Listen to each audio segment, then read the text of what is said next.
The crystal champagne flute shattered against the marble floor, and Chloe Taylor felt the cold liquid dripping down her face, mixing with something worse, her own tears of humiliation. The entire restaurant held its breath as Cecilia's manicured hand connected with Chloe's cheek, the sharp crack echoing through the opulent dining room like a gunshot. "You pathetic little thief," Cecilia hissed, her diamond engagement ring catching the light as she raised her hand again. "Did you really think you could steal from me?" But Chloe's eyes weren't on the woman who had just assaulted her. They were locked on the man rising slowly from his chair, his steel gray eyes darkening to the color of a winter storm. Alexander Mancini's expression was utterly blank, which somehow made him more terrifying than if he'd been visibly angry. The temperature in the room seemed to drop 10 degrees. Cecilia was still speaking, still accusing, still making a scene. But she hadn't noticed yet, hadn't seen what everyone else had suddenly realized. The most dangerous man in the city wasn't looking at the diamond bracelet she claimed had been stolen. He was looking at the tears on Chloe's caramel-colored cheek, and something in his expression promised that nothing would ever be the same. 3 hours earlier, Chloe Taylor checked her reflection in the staff bathroom mirror one last time, smoothing down her crisp white button-down shirt and adjusting her black slacks. Her natural curls were pulled back into a neat bun, and she'd applied just enough makeup to look polished without being too made up, professional, invisible, exactly what a waitress at Elysium, the most exclusive restaurant in the city, needed to be. Her phone buzzed with a text from her mother. "Henry asking for you, says he misses his mama." Chloe's heart clenched. Her 4-year-old son was the reason she worked double shifts. The reason she smiled through rude customers and aching feet. The reason she was here instead of tucking him in for his afternoon nap. "Tell him Mama will bring him pancakes tomorrow." She texted back.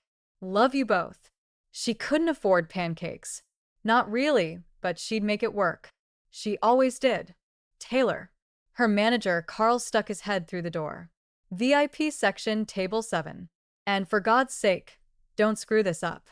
The client specifically requested our best server." Chloe's stomach dropped.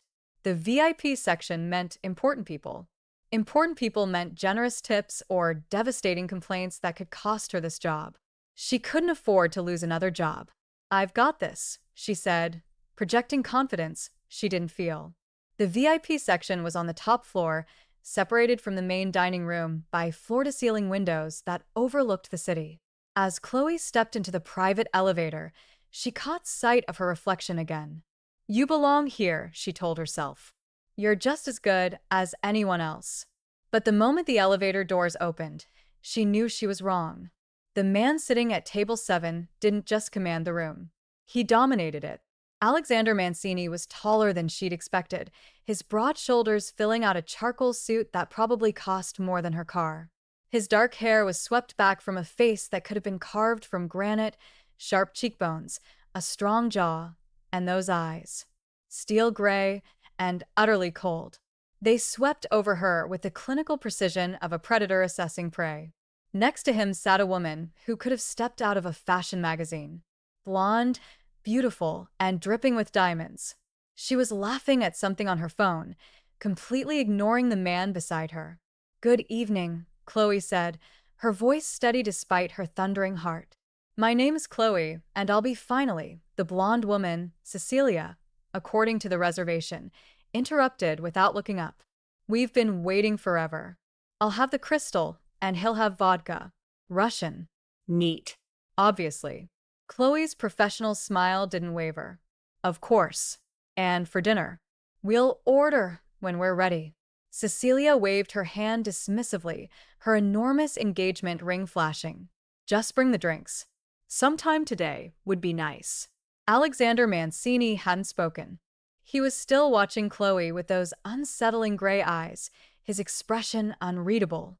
She had the strangest feeling he was seeing more than just a waitress, that somehow he was looking straight through her carefully constructed professional mask to the exhausted single mother beneath. If you're enjoying this story and want to see what happens next, please subscribe to our channel and let us know in the comments where you're watching from. Your support means everything to us as we continue bringing these stories to life. "Right away," Chloe said, retreating before her composure could crack.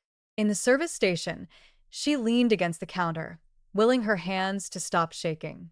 She'd served difficult customers before. This was nothing new except for the way Alexander Mancini had looked at her, like she mattered, like she was someone worth noticing. Stop it, she told herself sharply. He's engaged. He's dangerous, and you're just here to serve drinks and collect tips. But when she returned with the crystal and the vodka, she found herself glancing at him again. This time his eyes were on Cecilia, who was speaking rapidly into her phone in what sounded like French. There was no warmth in his expression, no affection, just coldness.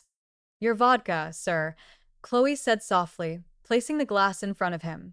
His fingers brushed hers as he reached for it, barely a touch, but it sent electricity racing up her arm. His eyes snapped to hers, and for a moment something flickered in those gray depths. Surprise, recognition. It was gone before she could identify it. Thank you, he said. His voice was deep, accented, and sent shivers down her spine. You're welcome, she managed. Cecilia ended her call and grabbed her champagne flute. Finally, now Alexander about the wedding venue. We'll discuss it later, he said, his tone making it clear the subject was closed. Cecilia's perfectly made-up face tightened with irritation, but she plastered on a smile. Of course, darling, whatever you want. Chloe retreated to the corner of the VIP section, available but unobtrusive. She tried not to stare, but it was impossible not to notice the dynamics at the table. Cecilia talked constantly about wedding plans, about her friends, about some charity gala. Alexander barely responded, his attention seemingly focused on his vodka. But twice Chloe caught him looking at her, and each time her pulse raced. An hour passed. Cecilia ordered a second bottle of crystal. Alexander ordered another vodka, and finally dinner, a ribeye rare.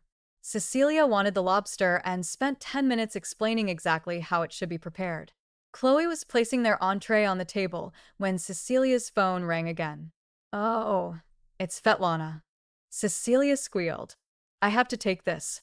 She's calling about the bridesmaids' dresses. She stood up, wobbling slightly on her designer heels. I'll be right back, darling. And then Chloe was alone with Alexander Mancini. The silence stretched between them, heavy and charged.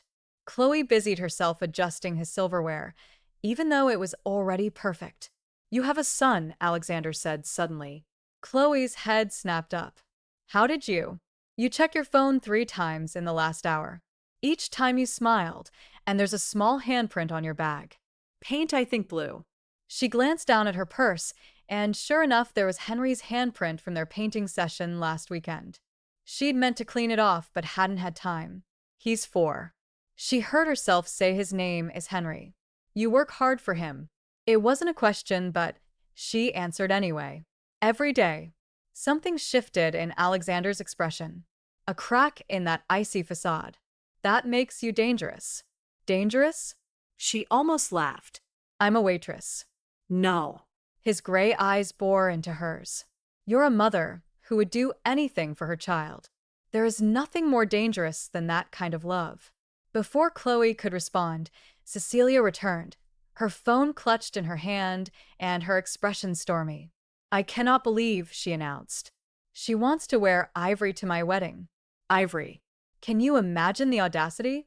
She threw herself into her chair with enough force to jostle the table, her champagne flute tipped, spilling golden liquid across the white tablecloth and directly onto her diamond bracelet. Cecilia shrieked. My bracelet? It's ruined. She glared at Chloe. You bumped the table. I didn't. Chloe started, but Cecilia was already on her feet. I saw you. You deliberately knocked my drink over. Cecilia's voice was rising, drawing attention from the few other VIP tables. And now, where is it? Where is my bracelet?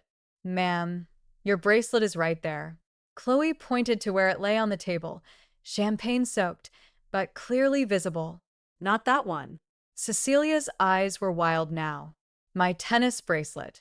The one Alexander gave me. It was on the table, and now it's gone. Chloe's blood ran cold. I didn't take. She's a thief. Cecilia screamed. She stole my bracelet. Someone call security. Miss Cecilia, please. Carl had appeared, his face pale. Let's not make a scene. A scene? She stole a $50,000 bracelet. Cecilia spun toward Alexander. Tell them. Tell them to search her. Alexander hadn't moved. He sat perfectly still, his vodka glass halfway to his lips, watching the chaos unfold with those cold, gray eyes. Alexander. Cecilia shrieked. Say something. He set down his glass with deliberate care. Then he stood, and the entire restaurant seemed to hold its breath. Search her, he said quietly. The words hit Chloe like a physical blow. She looked at him, at the man who'd noticed her son's handprint, who'd understood her fierce love, and saw nothing but ice. Turn out your pockets, Carl said, his voice miserable. I'm sorry, Chloe, but I didn't steal anything, Chloe said, her voice shaking. But she turned out her pockets anyway, showing they were empty. Her bag, Cecilia demanded. Check her bag. Chloe handed over her purse, her hands trembling. Carl dumped the contents onto an empty table. Wallet, phone, keys, lip balm, a crumpled drawing from Henry, loose change, no bracelet. She must have hidden it somewhere, Cecilia insisted. Check. Enough.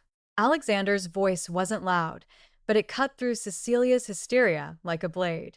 He reached into his jacket pocket and pulled out a diamond tennis bracelet, dangling it from his fingers. You left it in the car, he said to Cecilia. I found it when I went to get your phone charger. The VIP section went dead silent. Cecilia's face cycled through confusion, embarrassment, and finally rage. But instead of apologizing, she turned on Chloe with pure venom. She still could have taken it if it had been here. Look at her. People like that are always stealing. The slap came out of nowhere. Cecilia's open palm connected with Chloe's cheek with enough force to snap her head to the side. Pain exploded across her face, and she tasted blood where her tooth had cut her inner lip. You need to learn your place, Cecilia hissed.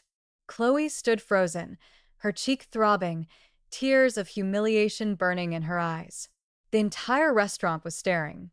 Carl looked horrified but helpless. And Alexander. Alexander Mancini rose from his chair with the slow, deliberate movement of a predator preparing to strike.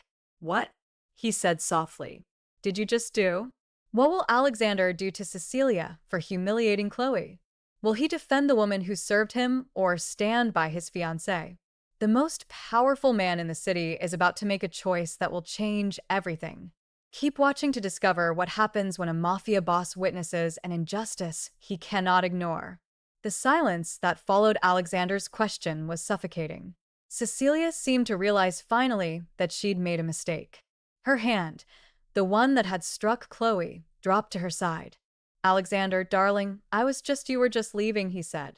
His voice was still quiet, but there was something underneath it now.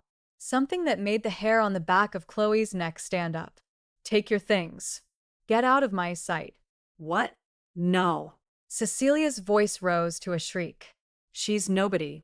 She's just a— If you finish that sentence, Alexander interrupted, I will make you regret it for the rest of your considerably shortened life. The threat was delivered in the same calm tone he might use to order coffee.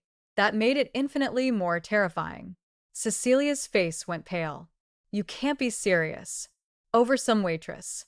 Alexander pulled his phone from his pocket and pressed a single button. Ivan VIP section now. Within 30 seconds, two men in dark suits appeared. They looked like they could bench press a car, and they moved with the fluid efficiency of trained soldiers. Miss Kozlov requires an escort out of the building, Alexander said. Make sure she leaves quietly. I am your fiancé, Cecilia shrieked. You gave me this ring. Alexander's expression didn't change. That ring is property of the Mancini family. You'll return it before you leave. You're making a mistake. Cecilia's voice was venomous. Now, my father, your father, Alexander said softly, owes me $3 million and the continued existence of his shipping company. If you'd like me to call in both debts, by all means, continue threatening me. Cecilia's face crumpled. For a moment, she looked like she might cry. Then, rage twisted her features into something ugly. She yanked the engagement ring off her finger and threw it at Alexander. It bounced off his chest and clattered to the floor. You'll regret this, she spat. Then to Chloe, and you have no idea what you've done, you stupid. Ivan stepped forward, and Cecilia's words died in her throat. She turned and stalked toward the elevator, the security guards flanking her like prison guards. The moment the elevator doors closed, the VIP section erupted in whispers. Chloe stood frozen, her hand pressed to her burning cheek, trying to process what had just happened. Alexander Mancini had just ended his engagement. Over her, a waitress he'd met 2 hours ago. Chloe. His voice pulled her back to the present. She looked up to find him standing directly in front of her, close enough that she could see the gold flecks in his gray eyes. Are you hurt? He asked. The gentle tone undid something in her. I'm fine, she lied, but her voice cracked on the words. Alexander's jaw tightened. He reached out slowly, giving her time to pull away, and gently tilted her chin up, examining her cheek. His fingers were warm against her skin, and Chloe's breath caught. You're bleeding, he said, touching the corner of her mouth where her lip had split. It's nothing. It's assault. His thumb brushed across her cheekbone, impossibly gentle for a man who radiated such danger. And she will answer for it. Please, Chloe said, finding her voice. Please, just let it go. I just want to forget this ever happened. Do you? Alexander's eyes searched hers. Or, do you want justice? Justice. The word hung between them, weighted with meaning. How many times had Chloe been disrespected, dismissed, treated as less than human? How many times had she swallowed her anger and her pride because she needed the job, needed the money, needed to survive? I want to go home to my son, she whispered. Something flickered across Alexander's face, an emotion she couldn't name. He stepped back, reached into his jacket, and pulled out a business card and a stack of bills. This is for your trouble tonight, he said, pressing the money into her hand. It felt like at least $1,000. And this, he handed her the card, is my private number. If Cecilia or anyone else retaliates against you for any reason, you call me immediately. Chloe stared at the plain black card with silver lettering. Just a name and a phone number, no title, no company, just Alexander Mancini. I can't accept this much money. She tried to hand the bills back, but he closed her fingers around them. For Henry, he said, buy him those pancakes. Her eyes snapped to his. How did I pay attention, Chloe Taylor? He said her name like he was tasting it. Remember that? Carl appeared looking anxious and apologetic. Chloe, I'm so sorry about all this. Why don't you take the rest of the night off? Paid? He added quickly. Chloe nodded numbly. She gathered her belongings with shaking hands, hyper-aware of Alexander's gaze following her every movement. As she headed toward the elevator, she heard Carl say, Mr. Mancini, about your dinner. I've lost my appetite, Alexander replied. Have the ribeye packed to go and the lobster. Actually, pack everything on your dessert menu as well. Of course, sir, right away. Chloe didn't understand why he was ordering so much food until she reached the ground floor and found Ivan waiting with several large bags. Mr. Mancini insists, the massive bodyguard said, his accent thick and Russian for you and your son. I can't. This is too much. Mr. Mancini, Ivan said carefully, is not a man who takes no for an answer, especially when he has decided to be generous. He paused, then added in a lower voice, I have 3 daughters. What that woman did to you, Mr. Mancini was right to end it. You take the food. You take care of your boy. Chloe's eyes burned with tears. She refused to shed in front of this stranger. Thank you, she managed. No thanks needed. But Miss Taylor, Ivan's expression turned serious. Be careful. Mr. the Mancini is complicated man. And now he has noticed you. This is good thing and dangerous thing. I'm never going to see him again. Chloe said, trying to convince herself as much as Ivan. The bodyguard's smile was sad. You are an intelligent woman. You know that is not true. Chloe's mother was waking up when she got home to their small 2-bedroom apartment in the Bronx. The contrast between Elysium's marble floors and her building's cracked linoleum had never felt more stark. Baby, what happened to your face? Her mother, Patricia, was on her feet immediately, pulling Chloe into the kitchen light. It's nothing, Mama. Just a difficult customer. Nothing. Patricia's eyes flashed. Someone hit you. It's handled. Chloe set the bags of food on the counter. Look, I brought dinner. Enough for a week, probably. Patricia's anger transformed into confusion as she opened the bags. Chloe Marie Taylor. Is this lobster and ribeye and about 6 different desserts? How did you steal this? No. Chloe pulled out the cash Alexander had given her. A customer gave me a huge tip and insisted I take the food. That's all. It wasn't all. But how could she explain what had happened? How could she put into words the way Alexander Mancini had looked at her, like she was something precious instead of invisible? Patricia counted the money, her eyes widening. Chloe, this is almost $2,000. I know. What kind of customer? Her mother's expression turned suspicious. This was a man, wasn't it? Mama, a rich man who noticed my beautiful daughter, and now he thinks he can buy. It's not like that, Chloe said, then more quietly. It's not.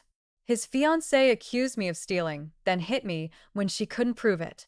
He defended me, ended his engagement right there in the restaurant. Patricia sank into a chair. Oh, baby. I'm never going to see him again, Chloe said firmly. I'll deposit the money tomorrow. Use it to catch up on bills. That's it. End of story. But even as she said it, she could feel the weight of Alexander's business card in her pocket, burning against her hip like a brand. Her mother studied her face. You like him? I don't even know him. That's not what I asked. Chloe looked away. It doesn't matter. He's not. People like him don't end up with people like me. People like him. Patricia's voice sharpened. You mean rich people, white people, dangerous people, Mama? Chloe met her mother's eyes. There was something about him. The way people looked at him. The way they jumped when he spoke. He's not just rich. He's something else. Then you stay far away, Patricia said firmly. You've got Henry to think about. I know. But that night, lying in bed while Henry snored softly in his toddler bed next to hers, Chloe couldn't stop thinking about steel gray eyes and the gentle touch of dangerous hands on her face. Her phone buzzed. Unknown number. I trust you made it home safely. NP Chloe stared at the message. She should delete it. Block the number. Forget this whole insane night ever happened. Instead, she found herself typing, Yes, thank you for everything. The response came immediately. You have nothing to thank me for. I merely corrected an injustice. You did more than that. No, Chloe. I did the bare minimum of what any decent person should do. Sleep well and lock your doors. The last line sent a chill down her spine. Was it a threat, a warning, or just the automatic caution of a man who lived in a dangerous world? Why did you really end your engagement? She typed before she could think better of it. This time the pause before his response was longer. Because Cecilia showed me who she truly is, and because I realized I was about to marry someone I despise. You didn't know that before tonight. I knew I chose to ignore it, but watching her strike you, I could ignore it no longer. Chloe's fingers hovered over her keyboard. She should stop this conversation, should put down her phone, and go to sleep and pretend none of this had happened. Why do you care what happens to me? She typed instead. The 3 dots indicating he was typing appeared, disappeared, appeared again. Finally. I don't know, but I do. Sweet dreams, Chloe Taylor. She clutched her phone to her chest, her heart racing. Ivan's words echoed in her mind. Now he has noticed you. This is good thing and dangerous thing. Chloe had a terrible feeling she was about to find out just how dangerous. Alexander Mancini has ended his engagement and given Chloe his private number. But what does the most dangerous man in the city really want from a struggling single mother? And what will happen when Cecilia discovers she's been replaced? The game has only just begun, and the stakes are about to get much, much higher. Continue watching to see how a simple text message will change both of their lives forever. 3 days passed without any contact from Alexander, and Chloe told herself she was relieved. She used his money to pay 2 months' rent in advance, bought Henry new shoes that actually fit, and stocked their refrigerator properly for the first time in months. She went back to work at Elysium, where Carl had given her the prime evening shifts as an apology for what happened. The tips were better, but every time the elevator doors opened to the VIP section, her heart raced. Alexander never appeared. "You're distracted," her coworker Jennifer observed on Thursday night, waiting for someone. No, Chloe lit. Aha. Does this have anything to do with a hot Russian who broke up with his fiancée over you? News traveled fast in the restaurant world. Chloe had heard at least 5 different versions of what happened that night, each more dramatic than the last. In one version, she'd been caught sleeping with Alexander. In another, Cecilia had pulled a gun. The truth was somehow both more mundane and more unbelievable. "He was just being decent," Chloe said. Jennifer snorted. "Honey, men like Alexander Mancini don't do decent without wanting something in return." The word stung because Chloe had thought the same thing. So, why hadn't he called? Why give her his number and then disappear? She got her answer when she left work that night. A black Mercedes SUV was parked in front of the restaurant, and Ivan was leaning against it, looking like a boulder in a suit. "Miss Taylor," he greeted her. "Mr. Mancini requests your presence." Chloe's stomach dropped. "I'm tired, Ivan. I just want to go home." Mr. Mancini anticipated this response. "He asked me to tell you it concerns your safety." "My safety." Ivan's expression turned grim. "Cecilia Kozlov has been making threats. Mr. Mancini would like to discuss additional security measures." "Additional security. I don't need security. With respect, Miss Taylor, you do not get to make that determination." Ivan opened the car door. "Please, 10 minutes of your time." Chloe thought about Henry asleep at her mother's apartment, about how much she had to lose. "Fine. 10 minutes." The Mercedes smelled like leather and expensive cologne. Ivan drove in silence through the city, and Chloe watched the neighborhoods change from commercial to residential to something else entirely. The kind of area where you couldn't see the houses from the road because of the walls and gates. They pulled up to a mansion that looked like something from a movie. All glass and steel and modern architecture lit up against the night sky, like a monument to wealth. "Mr. Mancini is waiting on the terrace," Ivan said, opening her door. Chloe followed him through a house that was more art gallery than home. Everything was clean lines and expensive minimalism. No family photos, no personal touches. It was beautiful and utterly cold. The terrace overlooked the city, a sprawling view of lights that made Chloe's breath catch. And there, standing at the railing with a glass of vodka, was Alexander. He turned when he heard her footsteps, and the intensity of his gaze nearly made her stumble. "Thank you for coming," he said. "Ivan said Cecilia was making threats." "Ivan exaggerated to ensure your cooperation." Alexander's lips curved in something that might have been a smile, though she has been vocal about her displeasure. "You lied to get me here." I needed to see you. He said it simply, like it was obvious. "And I knew you wouldn't come otherwise." Chloe's anger warred with something else, something warm and dangerous, that bloomed in her chest at his words. "You can't just summon me like, I'm aware," he interrupted.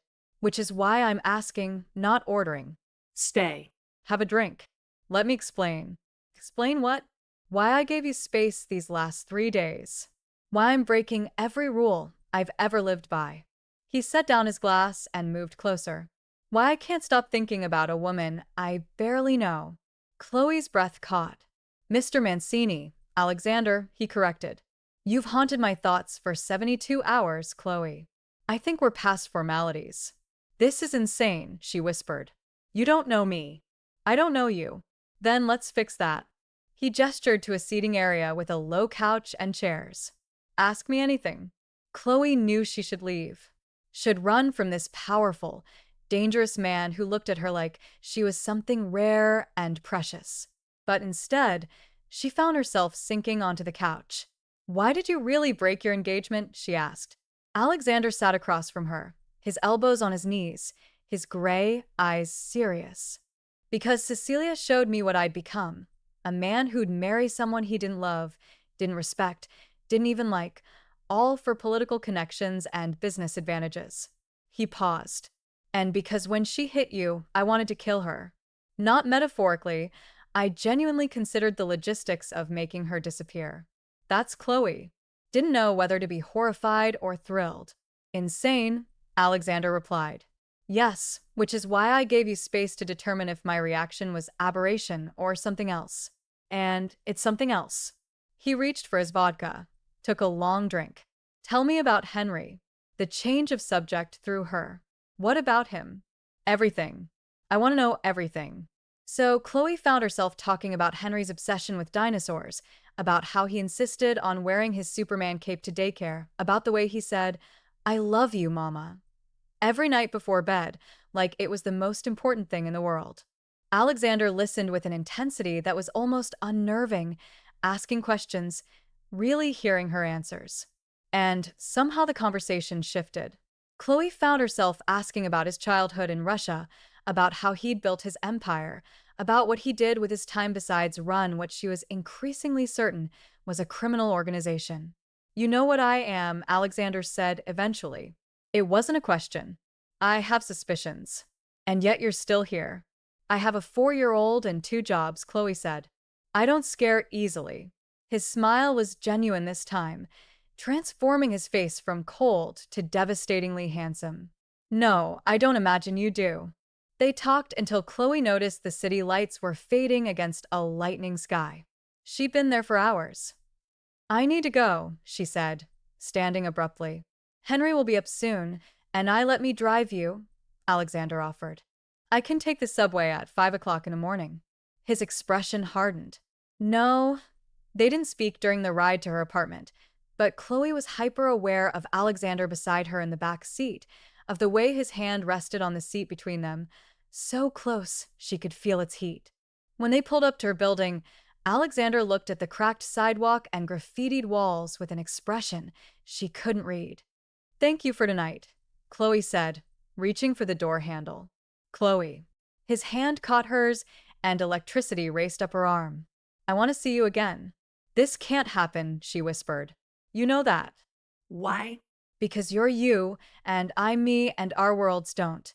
I don't care about worlds. His thumb stroked across her knuckles. I care about the fact that you make me want to be something other than what I am.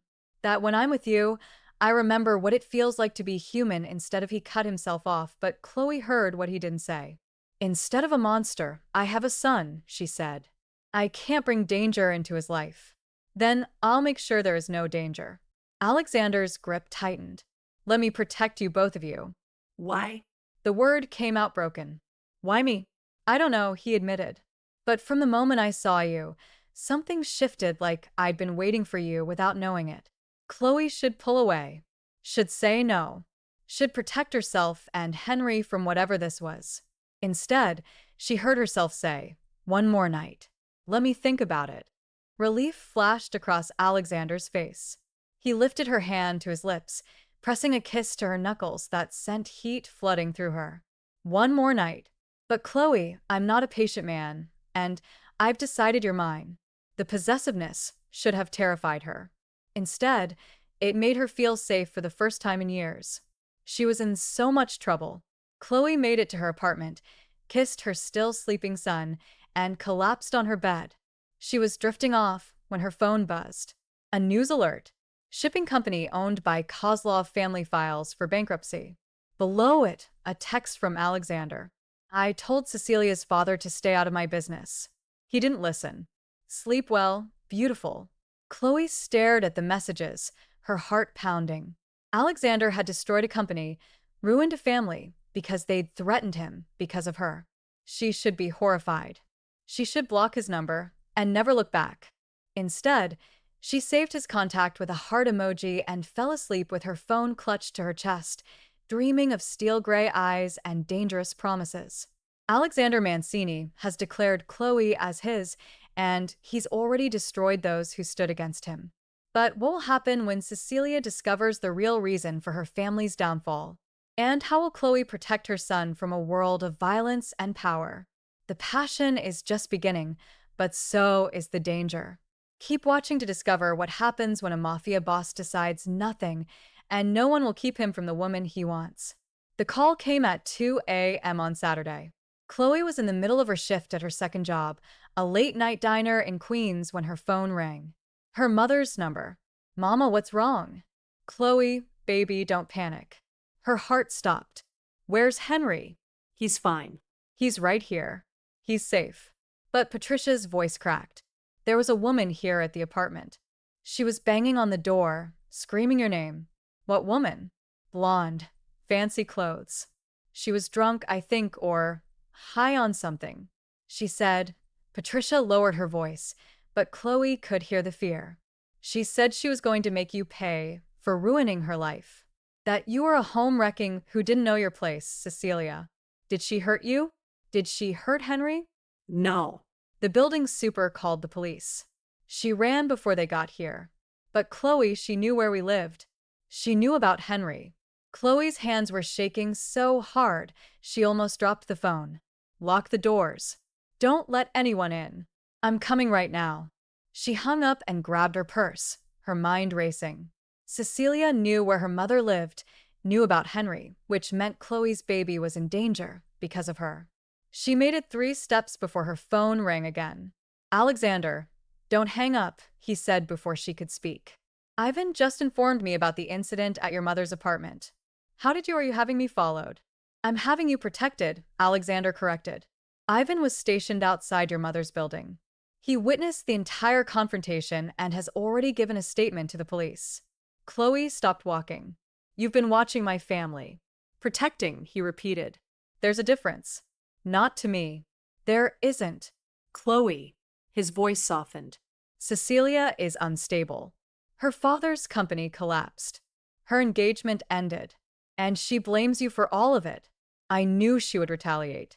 I was trying to prevent this. Well, you failed. Tears burned her eyes. She knows about my son, Alexander, my 4-year-old son. Because of me, because of us, he's in danger. Which is why you and Henry are moving into my home tonight. What? No, this is not a request. Steele entered his voice. Ivan is already packing your mother's apartment. A second team is at yours. You will stay with me, where I can keep you safe. You can't just I can, and I am. Cecilia violated a direct order to stay away from you. That requires consequences. The way he said consequences made Chloe's blood run cold. What are you going to do? Nothing you need to concern yourself with. Alexander, trust me, Chloe. Please let me protect you. She wanted to argue, wanted to maintain her independence and her pride. But then she thought of Henry's little face, his trusting smile, the way he held her hand when he was scared. Just for tonight, she whispered, until we figure something else out. Of course, Alexander said, but she could hear the satisfaction in his voice. Anon will bring you to the house. I'll have rooms prepared for you and your family. 2 hours later, Chloe stood in Alexander's massive guest wing with Henry asleep in her arms and her mother looking around with wide eyes. Baby, Patricia whispered, this man has more money than God. I know, Mama, and he's dangerous. I know, but he's protecting my grandson. Patricia's voice softened. So, I guess I can't hate him. A throat cleared behind them. Alexander stood in the doorway, still in his suit, despite the late hour. His eyes went immediately to Henry, and something in his expression gentled. There's a nursery down the hall, he said quietly, fully furnished. I had it prepared when I heard about Cecilia's threats. You have a nursery? Chloe asked. Do you have children? No. His gaze met hers. But you do. The implication hung in the air. He'd prepared a nursery for Henry for her son because she mattered to him. Patricia cleared her throat. I'm going to unpack. Chloe, maybe you should talk to Mr. Mancini. When they were alone, Alexander moved closer. Let me put him in bed properly. He's too heavy for you to hold all night. Before Chloe could protest, Alexander had gently lifted Henry from her arms. Her son mumbled something about dinosaurs, but didn't wake, his head lolling against Alexander's shoulder. Watching the most dangerous man in the city carry her sleeping child should have been terrifying. Instead, it made Chloe's heart clench with an emotion she wasn't ready to name. The nursery was straight out of a magazine. A beautiful crib, a rocking chair, shelves full of books and toys that still had tags on them. Alexander laid Henry down with surprising gentleness, pulling a soft blanket over him. You didn't have to do all this, Chloe whispered. Yes, I did. Alexander straightened, and in the dim light of the nursery, he looked almost vulnerable. I told you, Chloe, you're mine to protect. That includes him. He's not your responsibility, isn't he? Alexander's hand came up to cup her cheek, his thumb brushing away a tear she hadn't realized had fallen. When I protect you, I protect what matters to you. And he matters more than anything. I'm scared, Chloe admitted. Not of you, of this. Of what it means. It means you're safe. It means Henry is safe. Everything else we figure out together. What happened to Cecilia? Alexander's expression hardened. She's been escorted to a private facility where she'll receive treatment for her substance abuse issues. She won't be bothering you again. You can't just lock people up. I can when they threaten what's mine. His other hand came up to frame her face. And you are mine, Chloe Taylor. Whether you've accepted it yet or not. She should protest, should push him away. But instead, she found herself leaning into his touch, craving his strength. I'm a waitress with a kid and student loans, she whispered. What could you possibly want with me? Everything, Alexander said simply. Then he lowered his head and kissed her. It wasn't gentle. It was possession and promise and barely restrained hunger. His hand slid into her hair, and Chloe melted against him. All her protests forgotten in the heat of his mouth on hers. When he finally pulled back, they were both breathing hard. Stay, he said. Not just tonight. Stay with me. Alexander, I'll give you space, time, whatever you need. But I'm not letting you go back to that apartment where Cecilia found you. I'm not risking your safety or Henry's because you're too proud to accept help. This isn't just help, Chloe said. This is I don't even know what this is. It's me claiming you, Alexander said bluntly.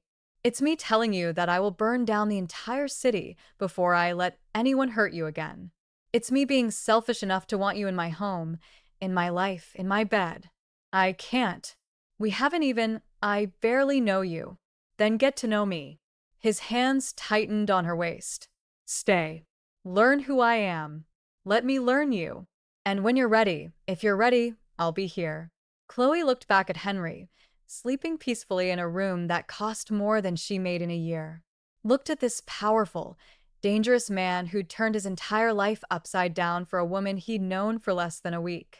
1 month, she heard herself say, let me stay for 1 month. If it doesn't work, it will work, Alexander said with absolute certainty. Because I don't fail, Chloe, especially not at things that matter. He kissed her again, slower this time, and Chloe felt herself falling into something that terrified and thrilled her in equal measure. She was playing with fire. But God help her, she'd never felt more alive. The next morning, Chloe woke up in the most comfortable bed she'd ever slept in. For a moment, she forgot where she was. Then she heard Henry's laughter echoing through the house, and reality came crashing back. She found him in the kitchen with Alexander, both of them covered in flour. They were making pancakes. Mama, Henry shrieked. Alexander is making dinosaur pancakes. Chloe's heart stopped. Alexander looked up, and their eyes met across the kitchen. He was in jeans and a t-shirt, flour on his nose, and he never looked more human. I hope you don't mind, he said carefully. He woke up early, and I heard him crying for you. I thought I'd distract him until you woke up. Dinosaur pancakes, Henry announced proudly, holding up a lumpy creation that might have been a stegosaurus. Chloe moved into the kitchen on autopilot, unable to process the image of Alexander Mancini. Mafia boss feared criminal dangerous man making pancakes with her 4-year-old. Is this okay? Alexander asked quietly, and she realized he was genuinely uncertain. Yeah, she managed. It's okay. Henry proceeded to chatter nonstop about dinosaurs, and Alexander listened with apparent interest, asking questions that made her son light up with joy, and Chloe realized with terrifying clarity that she was already falling for this man, not because of his money or his power, but because he saw her. Really saw her. And more than that, he saw Henry, not as an obstacle or a burden, but as someone worthy of dinosaur pancakes and patient attention. When her phone rang an hour later with a call from Elysium, Carl informing her that she'd been let go due to budget cuts, Alexander took the phone from her shaking hand. This is Alexander Mancini, he said calmly. You have 3 hours to reinstate Miss Taylor with a formal apology and a raise, or I will buy your restaurant and fire you instead. Do we understand each other? He hung up. You can't, Chloe started. I already did. Alexander's expression was fierce. No one punishes you for my actions. Carl caved to pressure from Cecilia's family. That ends now. I don't want to go back there anyway, Chloe admitted. I hate that job. Then quit. Do something you love. I have bills which I'll pay. I'm not a charity case. No, Alexander agreed. You're the woman I'm falling in love with. There's a difference. The words hung in the air between them.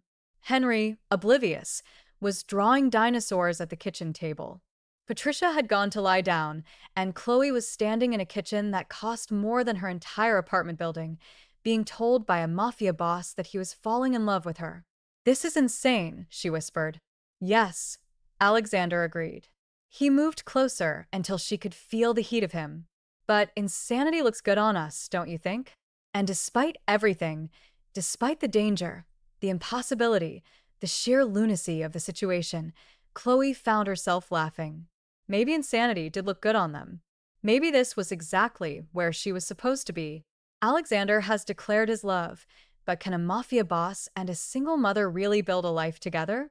And what will happen when Cecilia escapes from the facility and returns for revenge? The final chapter will reveal whether love is strong enough to bridge two impossible worlds, or if Chloe and Henry will pay the ultimate price for catching the attention of the most dangerous man in the city. 6 months later, Chloe stood on the terrace where Alexander had first kissed her, watching the sunset paint the city in shades of gold and rose. In the distance, she could hear Henry shrieking with laughter as Alexander chased him through the garden, roaring like the dinosaur her son had demanded he be. 6 months, half a year since her life had changed completely. She'd quit both her jobs, had enrolled in culinary school, fulfilling a dream she'd abandoned when she got pregnant with Henry. Alexander had insisted on paying for everything. And after weeks of argument, Chloe had finally accepted, not because she was comfortable with it, but because he pointed out that fighting him on every expense was exhausting them both. Let me take care of you, he'd said. Not because you need it, but because it makes me happy. And slowly Chloe had learned to let him. Her mother had moved into the guest house after significant protest and eventual acceptance. That yes, this was real, and no, Alexander wasn't going to get bored and throw them out. Patricia had even started dating Alexander's head of security, Ivan, which Chloe found endlessly amusing. Cecilia had tried to cause trouble once more, showing up at the gates with a gun and incoherent threats. She was now in a secure psychiatric facility, getting the help she desperately needed. Alexander had made sure she'd be there for a long time. Penny for your thoughts, a voice said behind her.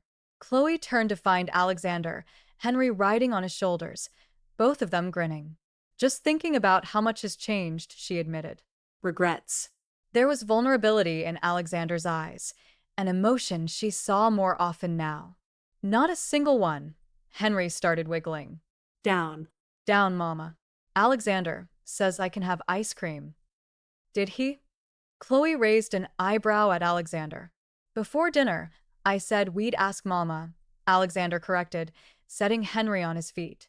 And whatever she says goes. Because I'm the boss, Chloe said, a running joke between them. Because you're the boss, Alexander agreed solemnly. Henry ran inside, presumably to beg Patricia for the ice cream Chloe was definitely going to say yes to. When they were alone, Alexander pulled her into his arms. I have something for you, he said. You're always giving me things. This one is different. He pulled a small box from his pocket, and Chloe's breath caught. Alexander, I know it's fast, he said, opening the box to reveal a stunning ring, a deep ruby surrounded by diamonds. I know we've only been together 6 months, but I've never been more certain of anything in my life. Marry me, Chloe. Let me spend the rest of my life making you happy. Let me be Henry's father. Not biologically, but in every way that matters. Tears blurred Chloe's vision. You really want this? All of it? The domestic life, the kid, the I want you, Alexander interrupted. However you come, whatever that includes. I want Henry's dinosaur pancakes every Saturday. I want her mother's suspicious looks when I forget to call. I want chaotic family dinners and sticky kisses, and a life that's loud and messy and real. He cupped her face. I want everything with you. Yes, Chloe whispered. Yes, yes, 1,000 times. Yes. Alexander slid the ring onto her finger, and it fit perfectly. Of course it did, because somehow, impossibly, they fit perfectly. I love you, she said. I know I don't say it enough. You show me every day. Alexander kissed her softly. Every morning when you make me coffee. Every night when you fall asleep on my shoulder during movies. Every time you let me into your life a little more. I feel it. Chloe. Your love is the most precious thing I've ever been given. Even more precious than your criminal empire, she teased. Infinitely more precious. He was completely serious. You taught me to be human again, to want something more than power and fear. You and Henry gave me a family, a real one. Henry came running back out, Ivan and Patricia trailing behind him with knowing smiles. Mama, can I have? He stopped, noticing the ring. Mama, you're sparkly. Alexander asked me to marry him, Chloe said, picking up her son. What do you think? Should we say yes? Yes, Henry shouted. Then Alexander can be my daddy for real. Alexander's expression cracked, raw emotion flooding his eyes. For real? He agreed, his voice rough. If that's what you want, Henry. I want that, Henry announced. Then more shyly. Can I call you daddy? I would be honored, Alexander said, and Chloe saw tears on his cheeks. The first time she'd ever seen him cry. Patricia was crying too. Even Ivan was suspiciously misty-eyed. Family dinner, Chloe suggested to celebrate. Family dinner, Alexander agreed. He pulled them both close, Chloe and Henry, and for the first time in his life, he felt complete. They'd come from different worlds, had overcome impossible odds, had built something beautiful from chaos and danger, and a moment of justice in an upscale restaurant. And as Chloe watched Alexander swing Henry onto his shoulders again, heading inside to help cook dinner, she knew with absolute certainty this was exactly where she was meant to be. With the man who'd seen her when she was invisible, who'd protected her when she was vulnerable, who'd chosen her, chosen them over everything else. The Mafia boss and the waitress. Thank you all for following this story. If you enjoyed it, please write in the comments where you're watching from. And don't forget to like, subscribe, and share this video as your support is important for me to continue creating content.